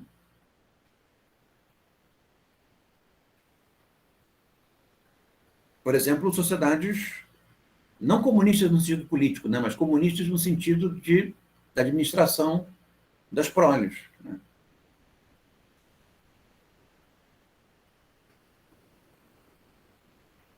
E aí, continuando, aí voltando para a despersonalização, tá? Ela diz assim, na página 177. Não as reconhecer a sua própria história como lhe dizendo respeito e descrevendo-a, atribuindo a um outro. Né? O melancólico ele vai falar sempre de si, né? E é por isso que a perspectiva melancólica é melhor do que o discurso melancólico, porque a gente não tem que falar da gente, tem que falar do outro, né? Mas o melancólico, ele abre essa perspectiva, porque ele fala de si como se estivesse falando de um outro. Esse é o interessante, né? Esse é o elemento de despersonalização, né? Não sei se vocês conhecem, mas tem um poema do Rimbaud, que tem um verso, né, que é conhecidíssimo, em que ele diz que o eu é um outro. O Valéry, acho que tem um verso parecido, né, de que eu não, acho que Fernando Pessoa que diz, eu não sou eu, como que é? Eu não sei se sou eu quem me sente. Tanto um verso quanto o outro tem um componente melancólico, percebem? Eu não sei se essa, percebe? Eu estou falando do meu sofrimento, mas eu não sei se esse sofrimento é o meu sofrimento. Esse sofrimento parece ser um sofrimento que é o próprio mundo, é o meu mundo, claro, mas é como se fosse o mundo, né? E esse elemento de despersonalização parece ser, em transformando em perspectiva, uma ferramenta relevante que se pode extrair da melancolia. De tal maneira que a história não se resume bem a alguns eventos reais traumatizantes, que риtimam uma sequência de fragmentos vividos sem começo nem fim. Né? No fim das contas, e isso tem um mecanismo protetivo, né, do ponto de vista clínico, o melancólico descreve, nesse ponto, né, descreve os traumas como se fossem traumas do outro, né? E, no fim das contas, do ponto de vista coletivo, nós não vamos falar dos nossos traumas como traumas dos outros, mas não são os nossos traumas que importam, né? O que importa são os traumas do outro, percebem? O discurso melancólico, ele inicia essa percepção.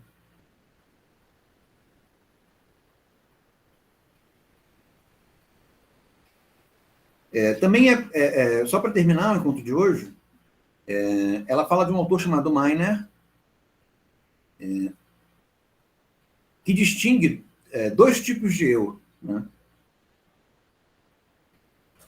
Uma espécie de eu fixo, né, atrelado à infância, estabilizado, e um outro eu que sofre despersonalização. Essa hipótese é interessante na ideia de que o melancólico não sofre uma despersonalização completa, né? É como se ele tivesse um eu, digamos assim, com um narcisismo relativo, um narcisismo de intensidade baixa, estável, e um outro eu, que é o eu que sofre de uma despersonalização mais agressiva, né?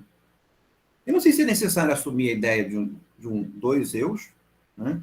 Mas eu acho que é interessante assumir a ideia da despersonalização, ou até mesmo de uma certa fragmentação do eu, em que a identidade não se perde, né? E o elemento positivo de uma certa fragmentação do eu, quando a identidade não se perde. E claro que perder a identidade é mortal, né? No nosso mundo, principalmente. Talvez em outros não. Mas perder a identidade é mortal. Mas ser servo da identidade, percebe? Ser apequenado pela identidade a ponto de precisar seguir a liderança, ou ser apequenado na identidade a ponto de não perceber o outro, parece ser plenamente negativo, né? Então, a fragmentação da identidade, como alguma coisa que o mundo produz, sendo tornada uma perspectiva, né? Observar o mundo a partir de mais de uma perspectiva, parece ser mais um dos elementos positivos que uma perspectiva melancólica pode nos sugerir. Acho que por hoje já está bom. Então, gente, para segunda-feira, capítulo 8.